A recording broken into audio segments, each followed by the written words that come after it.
Hace 800 años, este hombre llamado Temujin, y conocido como Gengis Khan, el rey del universo, logró crear el más grande imperio jamás conocido en la historia de la humanidad. Todo comenzó en el año 1190, cuando Gengis Khan logró reunir a las diferentes tribus nómadas de Mongolia en un poderoso ejército de 200.000 hombres, que unido a su genio militar, le llevó a conquistar extensos territorios que abarcaban desde el Pacífico hasta el corazón de Europa, y desde el norte de Siberia a la India, Irán y Turquía.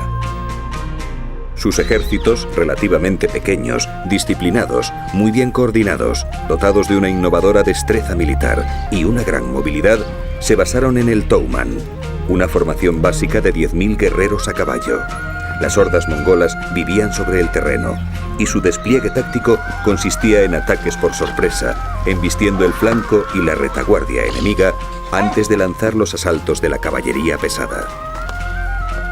Con el fin de la dinastía Khan, una sucesión de guerras civiles convulsan el país hasta que en 1578 se instaura el budismo como forma de gobierno, bajo el mandato de Altan Khan.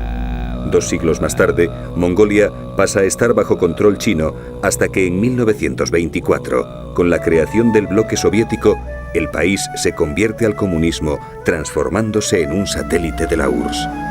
Con la llegada de los rusos, Mongolia sufre un vertiginoso cambio hacia la modernidad y la industrialización. Se construyen edificios, puentes, carreteras, líneas de ferrocarril, fábricas, escuelas, todo bajo la atónita mirada de los nómadas que veían cómo su país pasaba de una sociedad feudal y primitiva al progresismo del siglo XX, en un abrir y cerrar de ojos.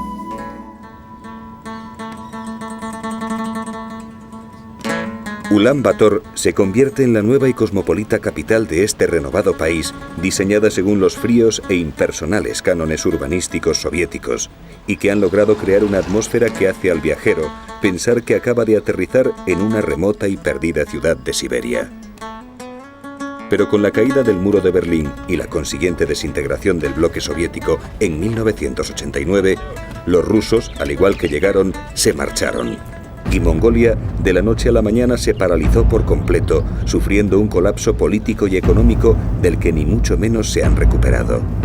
Desde entonces, la ciudad está sufriendo un deterioro galopante y sus ciudadanos sobreviven como buenamente pueden. La situación en las zonas rurales también es dramática, y cada día cientos de familias llegan a la ciudad huyendo de la miseria y el hambre.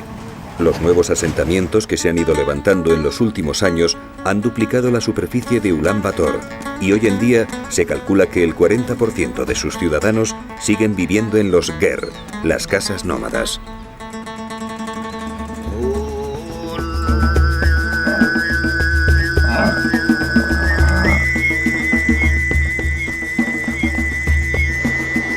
Pero en cualquier caso, y a pesar de grandes imperios, invasiones, guerras civiles y experimentos políticos y sociales, pocas cosas han cambiado en el interior del país desde la época de Gengis Khan.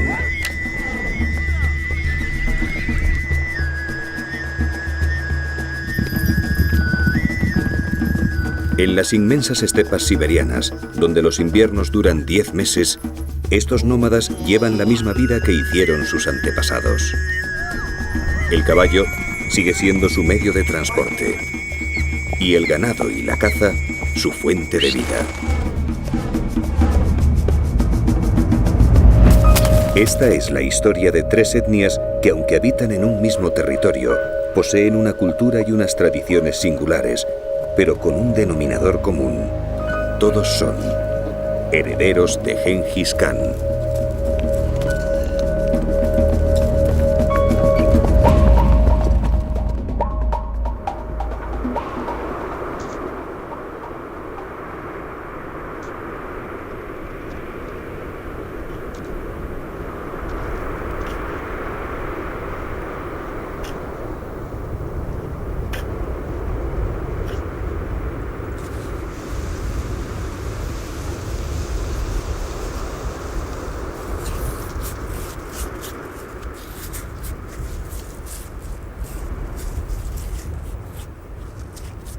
Lo que este hombre acaba de encontrar son huesos de dinosaurio.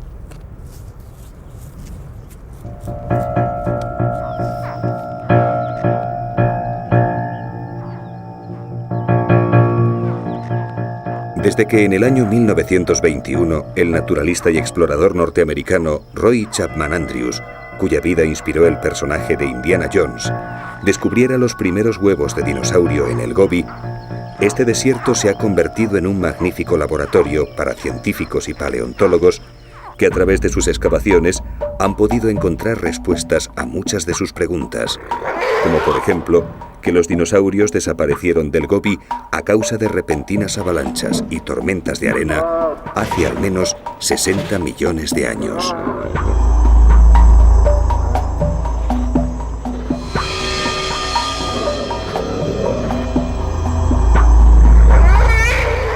El descubrimiento más importante tuvo lugar en 1993, cuando un equipo conjunto de paleontólogos norteamericanos y mongoles, patrocinados por el Museo de Historia Natural de Nueva York, localizó más de 100 esqueletos completos y varios fósiles de dinosaurios incubando sus huevos, algunos incluso con embriones en su interior. Y aunque la mayoría de estos hallazgos ya se encuentran en las vitrinas de los museos más importantes de Occidente, el Museo de Historia Natural de Ulan Bator es un magnífico lugar para saber un poco más de estos animales que ocuparon la Tierra hace 250 millones de años.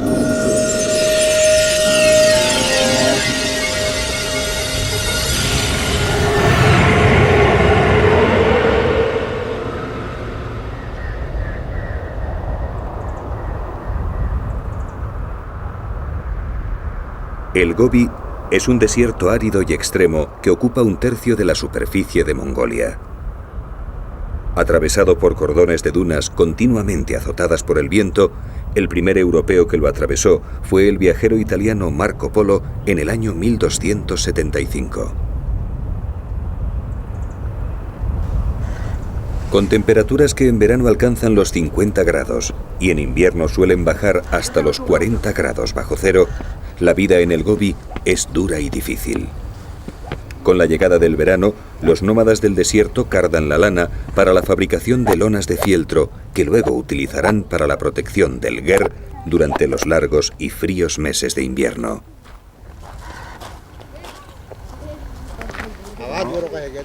También es un buen momento para recoger y almacenar los excrementos de los camellos, animales que contribuyen de manera crucial a la supervivencia del hombre en estos desiertos. En un paisaje donde no existe ni un solo árbol, esta es la única fuente de energía posible para calentarse y cocinar. Si no fuera por esto, la vida aquí sería imposible.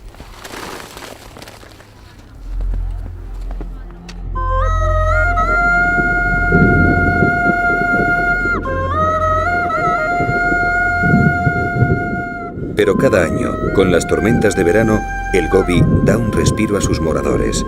Y durante unas pocas semanas, el milagro de la naturaleza regresa al desierto, cubriéndolo todo con un verde y fresco manto de hierba.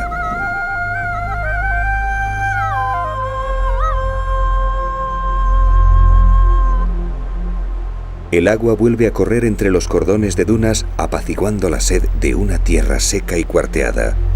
Y la vida de nuevo explota en el Gobi.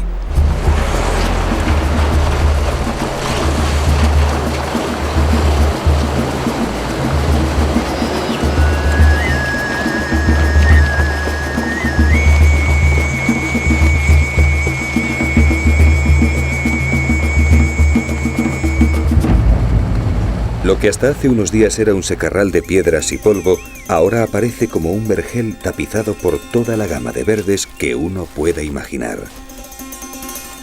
Las grullas damiselas hacen un alto para reponer fuerzas en su camino hacia las tierras templadas del norte, mientras que en las montañas de Gurbansaikan Nuru, dominio casi exclusivo de cabras salvajes y carroñeros, los ibex descienden de las cumbres en busca de su preciado manjar.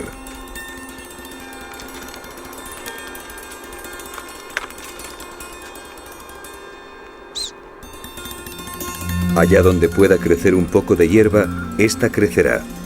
Y entonces, el Gobi deja de ser un desierto árido y extremo, transformándose en un paisaje casi surrealista y difícil de concebir.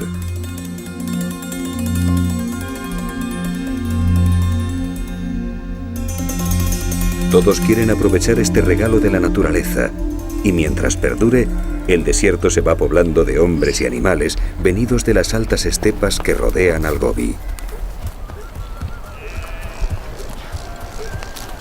En un país donde el 60% de la población está formada por ganaderos nómadas, con más de 35 millones de cabezas de ganado, el pasto fresco es el bien más preciado, y ninguna familia escatimará esfuerzos en llevar a sus rebaños hasta los mejores lugares.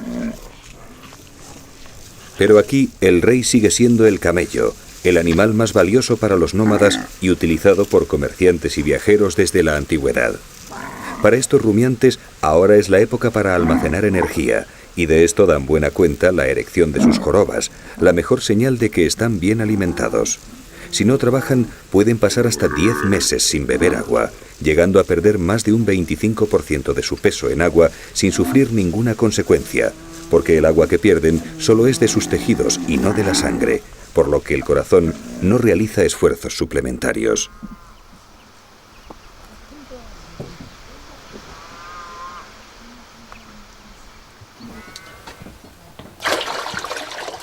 Hace más de 80 años que la familia Tansendarya se desplaza todos los veranos hasta esta región con sus 200 caballos, 800 ovejas y cabras, 70 camellos y 200 vacas.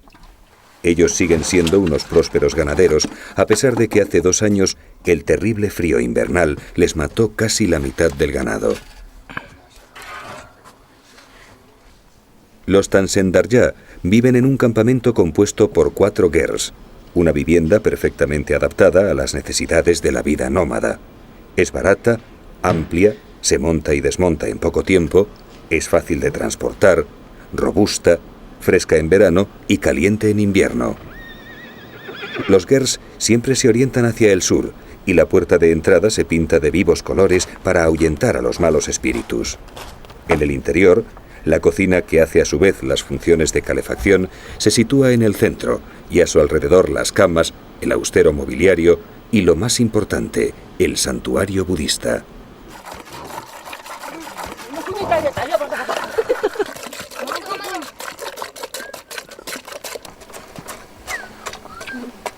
La base de su alimentación es evidentemente la carne, preferiblemente el cordero, y también la leche, de la que son unos auténticos sabios capaces de fabricar al menos 12 productos lácteos diferentes, de los que hay que destacar el airag, una bebida que solo elaboran en verano con leche de yegua fermentada, muy saludable y que ayuda a combatir la tuberculosis, y el argi, un suave aguardiente extraído de la destilación de leche de vaca y que producen desde hace más de 1000 años.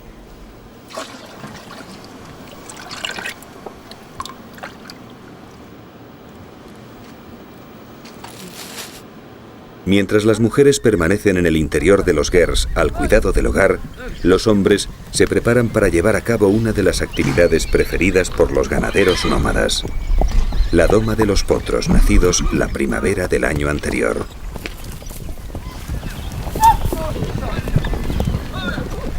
Dirigidos por Ninten Pasara, el jefe del clan, los jinetes van agrupando a los caballos intentando que los potros sin domar queden aprisionados en el centro para poder ser enganchados con la pértiga. Los mongoles nunca marcan ni ponen nombres a sus caballos. Los distinguen por el color, conservando más de 200 palabras para diferenciarlos.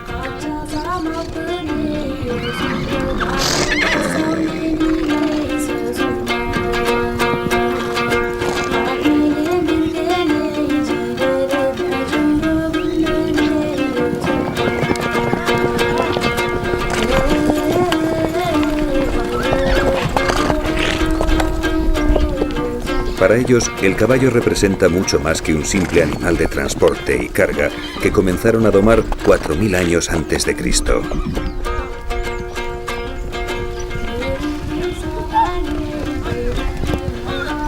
Pequeños, fibrosos y tremendamente resistentes, con una fuerza desproporcionada para su tamaño, estos caballos fueron claves para que Gengis Khan creara tan poderoso ejército. Cuentan las crónicas que los soldados dormían sobre sus monturas mientras los caballos seguían caminando de noche, llegando incluso, cuando escaseaba la comida, a alimentarse de la propia sangre de los equinos.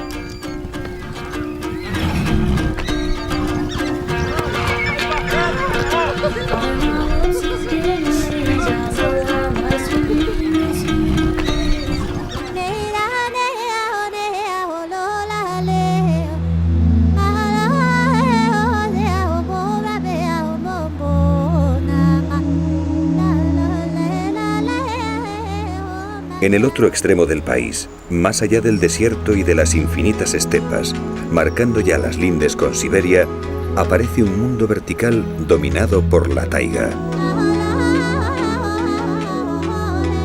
Taiga es un término ruso que designa los bosques boreales formados por abetos, alerces y abedules plateados, adaptados perfectamente a los fuertes vientos y a las bajas temperaturas. Nos encontramos en uno de los lugares más remotos de Mongolia. Aquí no existen carreteras, solo los caminos trazados por los nómadas conectan unos poblados con otros. A finales del verano, el agua formada por el deshielo de las montañas cubre la mayor parte de valles y praderas, dificultando enormemente el desplazamiento del ganado. Para los Darjat, habitantes de estos campos desde los tiempos de Genghis Khan, es hora de trasladar los rebaños desde las tierras altas hacia lugares menos rigurosos donde pasar el otoño.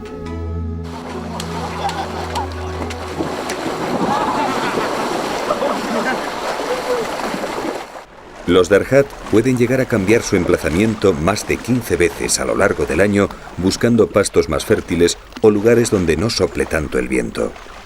En invierno, sin embargo, cuando la hierba escasea, las familias deben separarse y buscar la comida de forma independiente.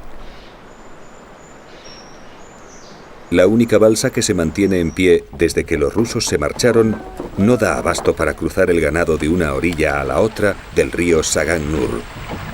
Pero aquí el tiempo no crean que importa mucho, y mientras se espera, se charla y se bebe té, y si no se cruza hoy, ya se cruzará mañana. Mientras que en las tierras bajas el verano aún aguanta, en los valles de las montañas de Dorkot Sayani el otoño hace ya un par de semanas que se presentó sin avisar. Los colores del bosque están cambiando y poco a poco van ocupando todas las tonalidades de rojo, ocre y amarillo. Este es el hogar de los Satan, una de las tribus más pequeñas y desconocidas del continente asiático. Para estos nómadas de las montañas, el pilar esencial de su subsistencia es el reno, que no llega a cubrir ni mucho menos sus necesidades básicas. Sus condiciones de vida son tan duras que les han llevado a ser los nómadas más pobres de Mongolia, y solo disponen de poco más que su propio ingenio para sobrevivir. Esta comunidad llegó a este lugar procedente de las cumbres hace tan solo 6 días, y aquí pasarán lo que queda de otoño.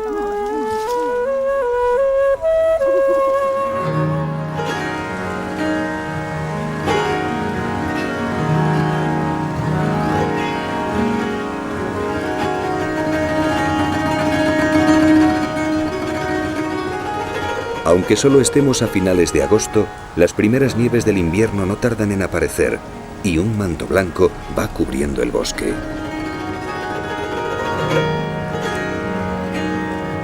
Pero sin embargo, para los Satan, esta es su estación del año preferida, porque los mosquitos ya no molestan, las temperaturas aún no son muy rigurosas y todavía hay suficiente alimento para los renos.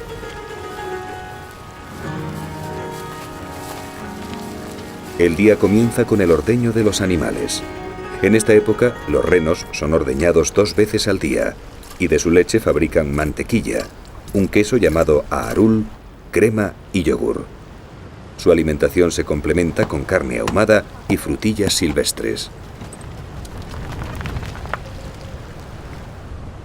La vida de los Satan nunca ha sido fácil, pero desde la llegada del comunismo, parte de su cultura, tradiciones y vida cotidiana han sido destruidas. Los rebaños de renos que les habían pertenecido desde tiempos inmemoriales pasaron a ser propiedad del Estado. Algunos Satan prefirieron matarlos con sus propias manos antes que verles desaparecer. Todos dependían de un comisario mongol que desconocía por completo sus costumbres y tradiciones, obligándoles a cumplir unas reglas muy estrictas, inaplicables a un pueblo nómada.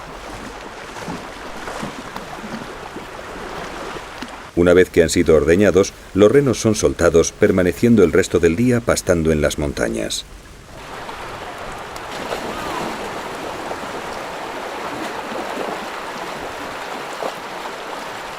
Este asentamiento, formado por 12 familias y 86 individuos, tan solo posee 200 renos, que no les dan más que para comprar un poco de harina, sal, tabaco y té.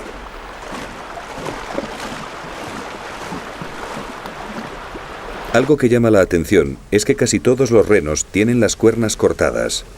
Para buscar algún ingreso extra, los satan se las venden a los chinos por unas 700 pesetas el kilo, quienes a su vez las convierten en polvo para utilizarlo como afrodisíaco.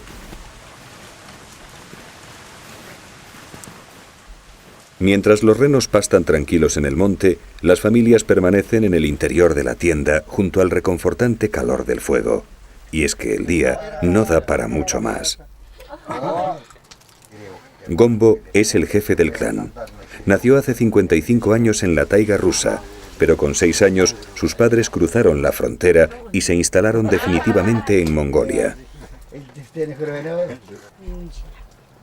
Él está casado con Sendeli, de 50 años, y juntos han tenido 8 hijos, de los que solo viven 4.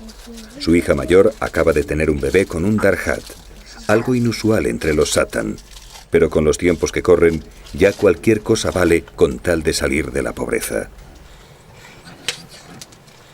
Hasta hace unos cuantos años, los jóvenes solo se casaban con mujeres de otros clanes, pero siempre de su misma etnia. Pero como ya no quedan más de 200, los satan han comenzado a sufrir problemas de consanguinidad, produciendo malformaciones y enfermedades. El gobierno mongol les acusa de practicar la endogamia, con uniones entre primos, hermanos e incluso entre padres e hijos. Afuera, la nevada sigue arreciando y el frío es intenso. Los más jóvenes cortan leña, hay que mantener vivo el fuego.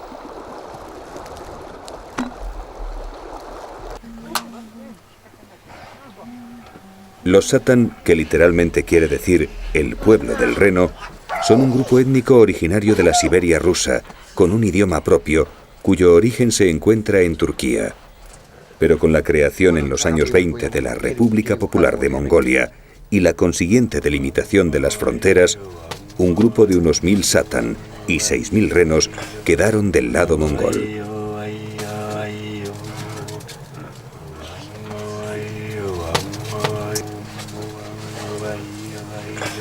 Entre charlas, tazas de té y mimos al fuego, otro día va llegando a su fin.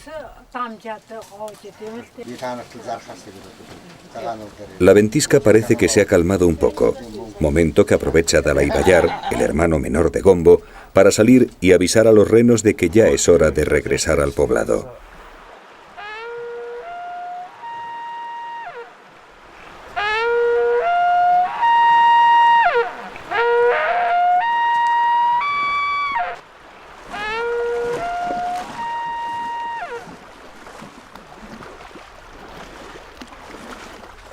Con la caída del sol, la taiga pasará a ser dominio de los lobos, quienes sistemáticamente atacan a los rebaños.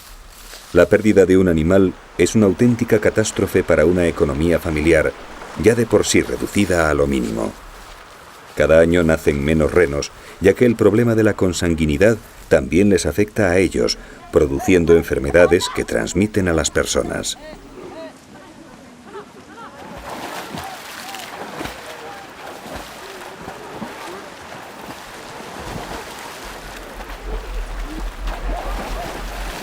La llegada del rebaño devuelve de nuevo la actividad al campamento.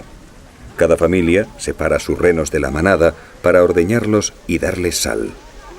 Luego prepararán la cena, un poco de leche o yogur y, con suerte, algo de arroz.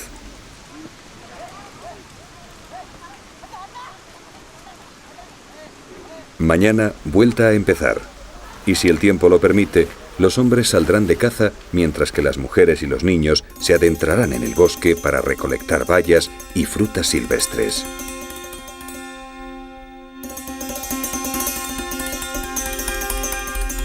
Así es un día en la vida de los satan, una tribu cuya desaparición, lamentablemente, ya ha sido anunciada.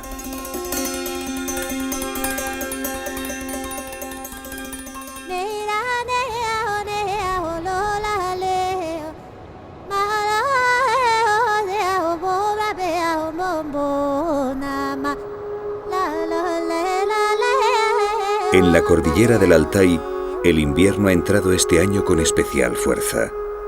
Y a principios de octubre, una gruesa capa de nieve cubre la montaña. Aunque seguimos en Mongolia, la mayoría de la población que ocupa estas tierras es de origen kazajo.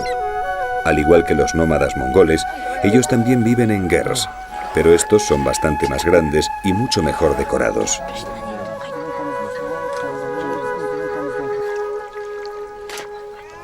A pesar de que la tierra donde se asientan es muy pobre, los kazajos son unos prósperos ganaderos, y no es extraño encontrar familias con más de 1000 cabezas de ganado.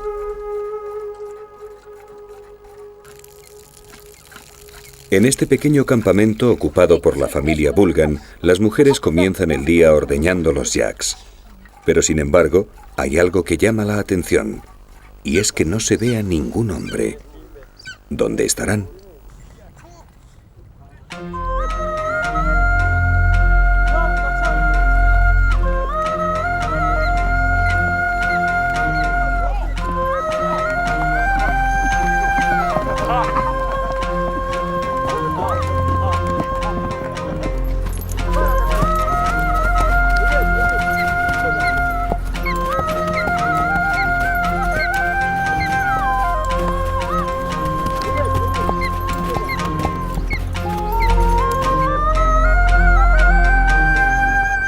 No puede haber nada más emocionante y divertido para un kazajo de las montañas que salir a cazar con su águila.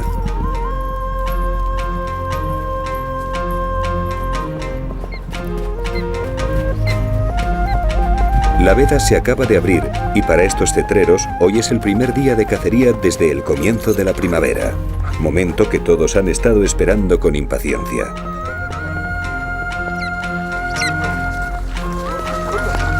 Según una ley que data de tiempos inmemoriales, la temporada de caza no puede comenzar hasta que no lleguen las primeras nieves del invierno, que normalmente coinciden con el mes de octubre.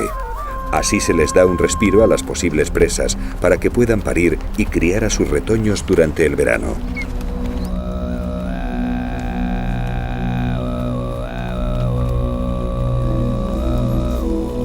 Pero si las nieves se retrasan más de lo previsto, entonces los cazadores acudirán en masa a presionar a los chamanes para que las hagan caer.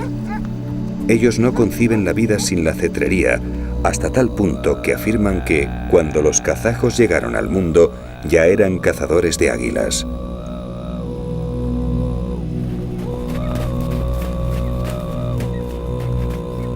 Esta tradición, que cuenta con más de 1000 años de antigüedad, los kazajos la heredaron de sus antepasados turcos, y ya la practicaban cuando aparecieron como grupo étnico en el siglo XV.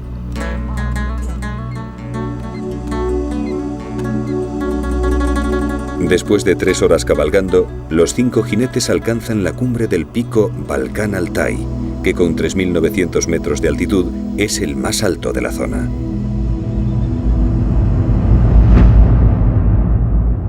Desde aquí pueden dominar varios valles y las montañas más próximas. Durante las cacerías, los cetreros prefieren moverse por las cumbres más altas y rara vez lanzan las águilas desde media ladera.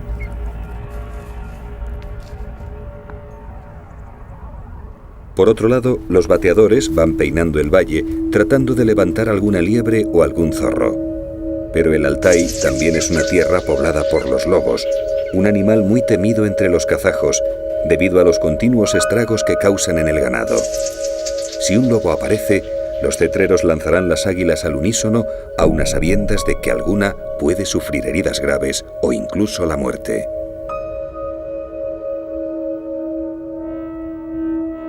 Ahora ya solo queda tener paciencia y esperar.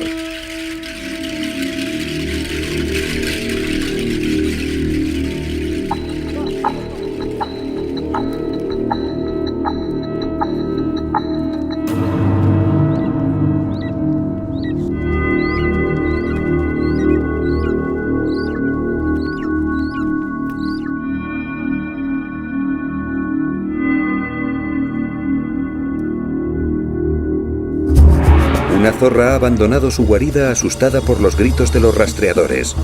Con sus viejos prismáticos, Kosan no la pierde de vista.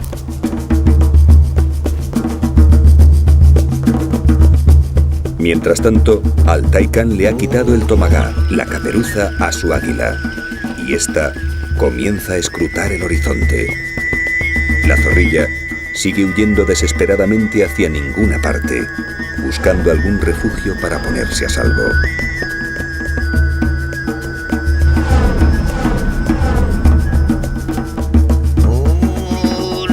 Las águilas de Kumar Khan y Talai Khan acaban de localizar su objetivo y sin perder un minuto salen disparadas hacia él.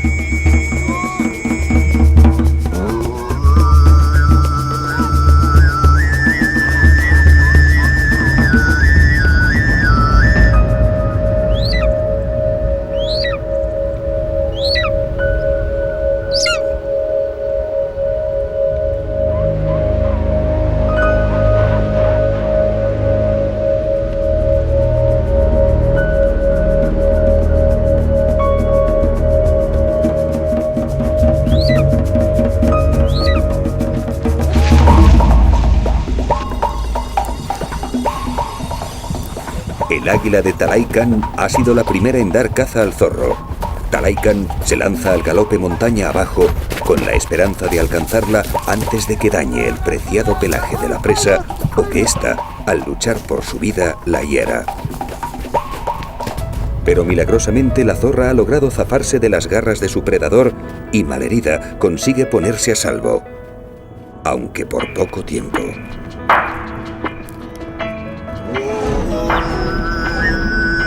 Inmediatamente, Sheken, que hasta este momento había sido un mero espectador, decide entrar en acción y, desenfundando el tomagá de su águila, la lanza al cielo. El pequeño animal, asustado, agotado y sabedor de que su destino ya está pactado, decide rendirse. Agazapándose en un último intento por pasar desapercibido, espera resignado el momento de su muerte.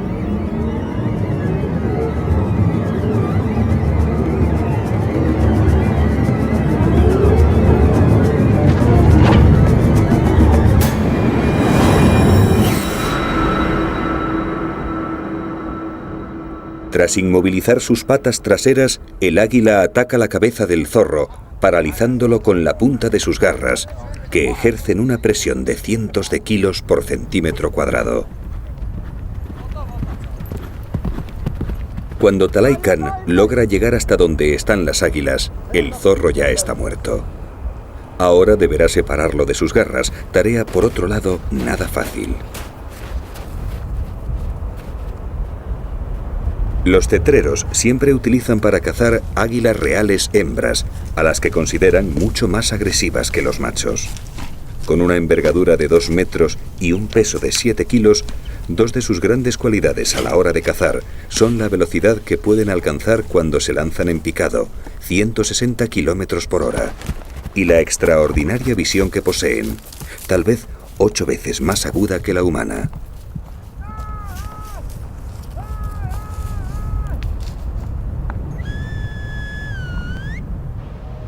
Con un silbido y atraídas por un pedazo de carne, las águilas regresan a los brazos de sus amos.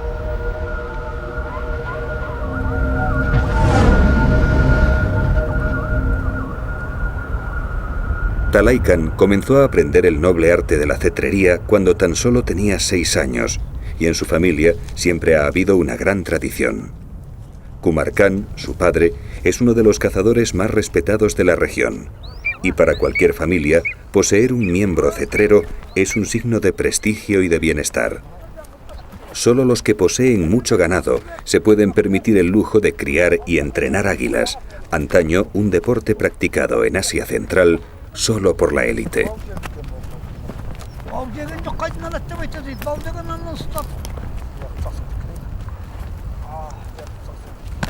Los kazajos capturan las águilas con redes o cuando acaban de comer mucho y no pueden volar. El primer mes permanecen dentro del ger para que se acostumbren a los sonidos y a los olores. Luego, durante las siguientes semanas, se las entrena para que mantengan el equilibrio en el brazo del jinete mientras cabalga. Por último, y lo más difícil, es enseñarlas a que una vez que son soltadas, regresen a su dueño. Desde que son capturadas, siempre permanecen junto a él, incluso duermen a su lado.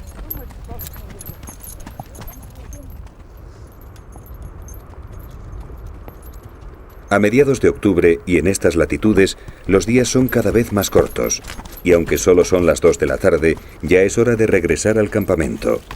Los cetreros comienzan a descender la montaña.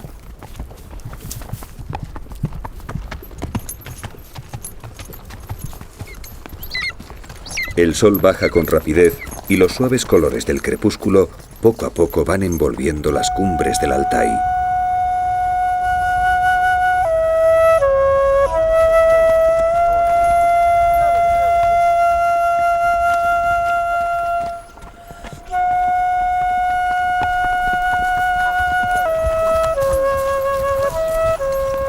Con las últimas luces del día, nuestros amigos los kazajos alcanzan el campamento. Por delante les espera un buen plato de cordero, pero antes deberán alimentar a las hambrientas águilas, agotadas tras los primeros vuelos del invierno.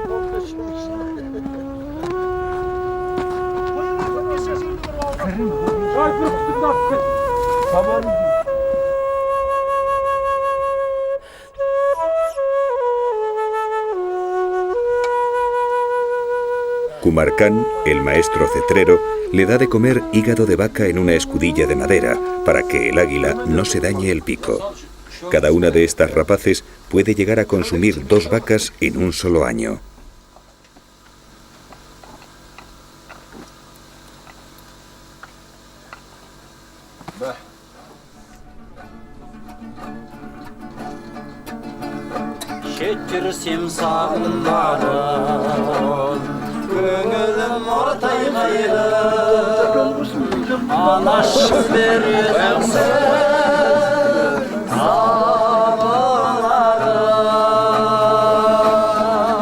Rodeando a una suculenta fuente de cordero preparado de la forma tradicional, los cazadores dan gracias a Alá y sin perder un minuto comienzan a dar cuenta de tan exquisito manjar.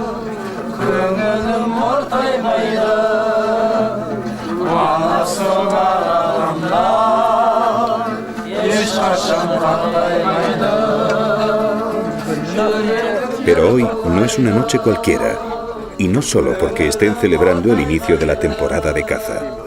Mañana, los 5 amigos partirán hacia Jorjó, una pequeña población distante 4 jornadas a caballo, donde un grupo de cetreros se van a reunir por primera vez para celebrar una competición.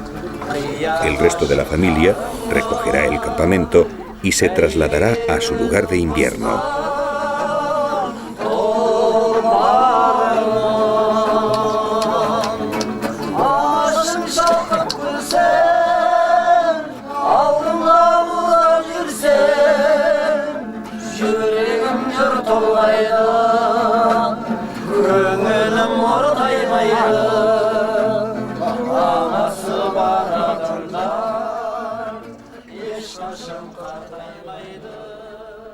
Con toda la calma del mundo y un poco aturdidos por la resaca del vodka, Kumar Khan, Altai Khan, Talai Khan, Sheken y Kosan preparan los caballos para su largo viaje.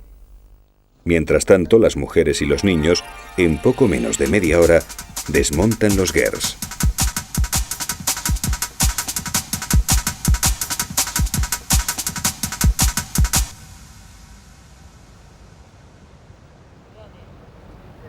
A diferencia del resto de las tribus nómadas del país, los kazajos pasan el invierno en pequeñas casas construidas de madera y adobe en las tierras bajas, que les ayudan a soportar los más de 45 grados bajo cero habituales en esa época del año.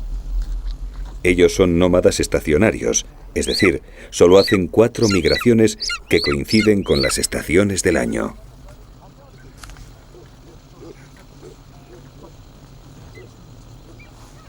Los cetreros ya están listos para emprender su viaje. Durante 4 etapas cabalgarán 6 horas diarias y por la noche descansarán en los gers que se irán encontrando por el camino. Si hay algo común entre las tribus nómadas de la tierra, es la hospitalidad.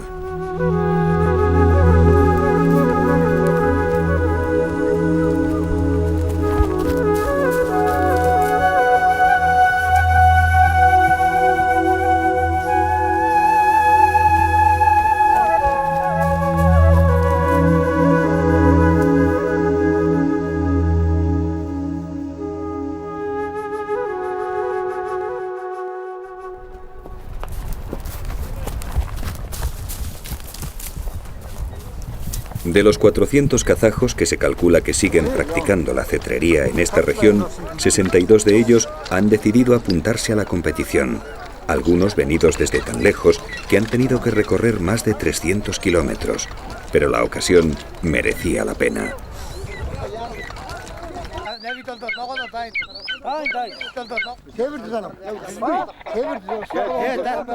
Todos vienen ataviados con sus abrigos de pana, llamados chapán, y los característicos gorros de seda y piel de zorro que reciben el nombre de kepesh. Y es que muy pocas cosas han cambiado en las vidas de estos ganaderos musulmanes desde que a finales del siglo XVII se asentaran en este rincón de Mongolia huyendo de unas guerras tribales. Un siglo más tarde, y tras varias incursiones devastadoras dirigidas por un emperador manchú que aniquilaron a los mongoles de la región, los kazajos se hicieron con el control de esta tierra áspera y severa. En la actualidad, y gracias al aislamiento que les proporciona la cordillera de Altai y el río Job, los cetreros han podido preservar su lengua, sus tradiciones culturales y su identidad como kazajos. Una característica común entre ellos son las plumas de búho que adornan sus kepesh, cuyas finas rayas negras representan los versos del Corán, una especie de amuleto que les protege y les trae suerte durante las cacerías. Los tomagá que cubren la cabeza de las águilas también son adornados con incrustaciones de plata, señal de que a su dueño no le va mal en la vida.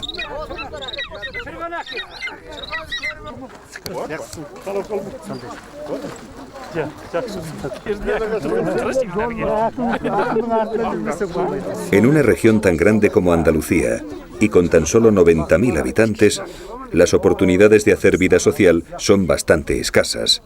Así que hoy es un magnífico día para relacionarse, reencontrarse con viejos amigos y ponerse al tanto de la vida de los demás.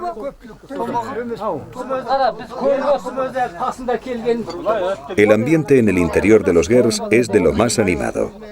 Reunidos en numerosos corrillos, los cetreros se van contando 1001 batallas de sus jornadas de caza. Y es que no hay que olvidar que aunque estemos en un rincón perdido del planeta, ellos también son cazadores. Y entre cazadores ya se sabe.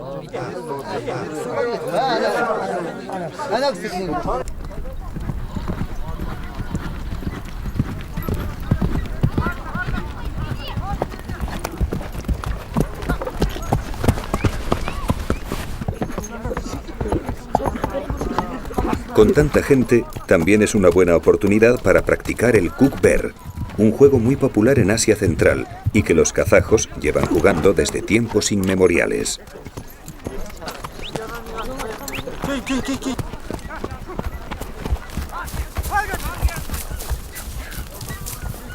Prohibido durante la era soviética, el kuk-ber apenas tiene reglas, aunque en cada país se juega de una forma diferente.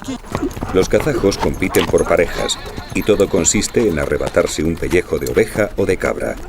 Al final, el ganador deja la piel en el suelo para que el resto de los competidores se la disputen.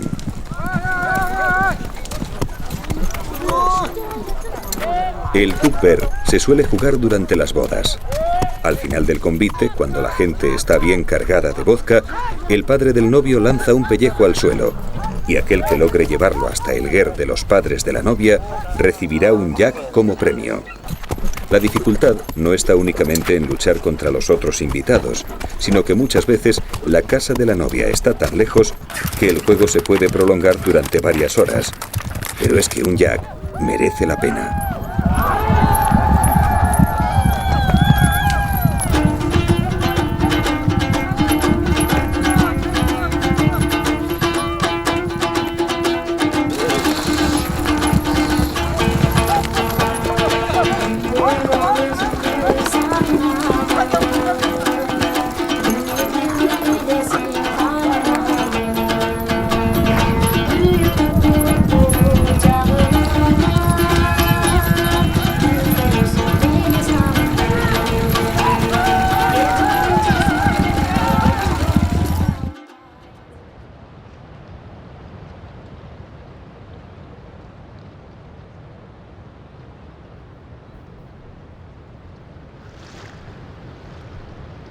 El día de la competición amanece claro y soleado.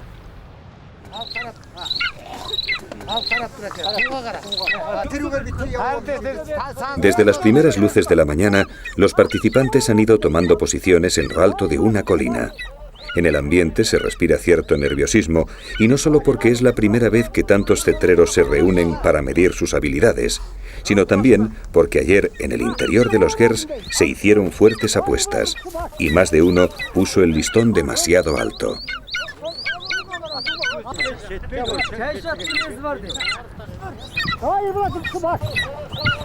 La primera parte del concurso consiste en ir lanzando las águilas una por una y a la señal de un banderín hacia una piel de zorro que es arrastrada por un caballo.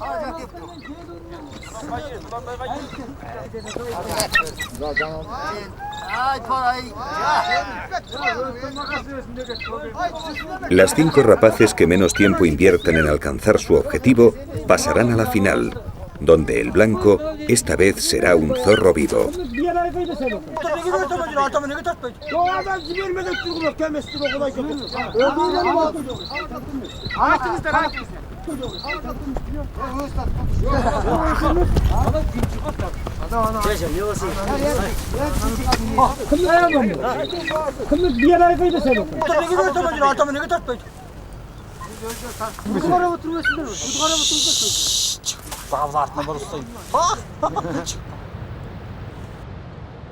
La tarde se echa encima y los 5 finalistas están preparados para la gran final.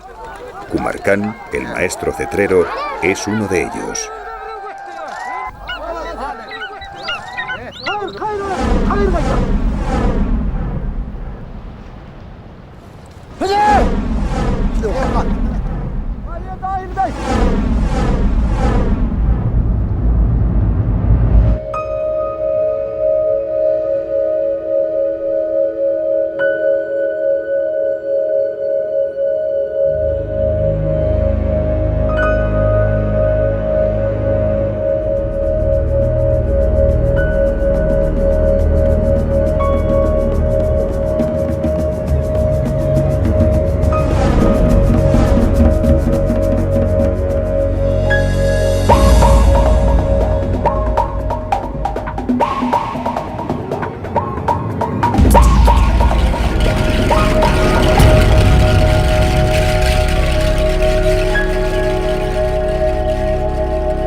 La competición ha terminado y los participantes comienzan a recoger sus águilas. Kumar Khan no ha sido el vencedor, pero a él poco le importa. El año que viene regresará de nuevo con su hijo Talai Khan y sus amigos para volver a compartir un arte y una tradición que aquí sigue viva, pero que lamentablemente en su patria, la vecina Kazajstán, hace mucho tiempo que ha desaparecido. Sin grandes despedidas, más bien casi en silencio, los cetreros poco a poco van abandonando Jorjok en dirección a su mundo de grandes espacios y amplios horizontes.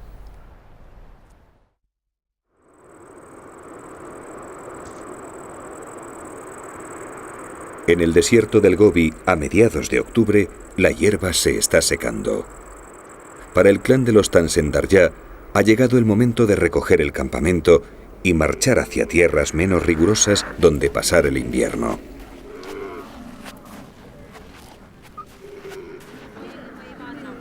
El ganado y parte de la familia salieron al amanecer, mientras que el resto se ha quedado cargando los camellos y organizando la caravana.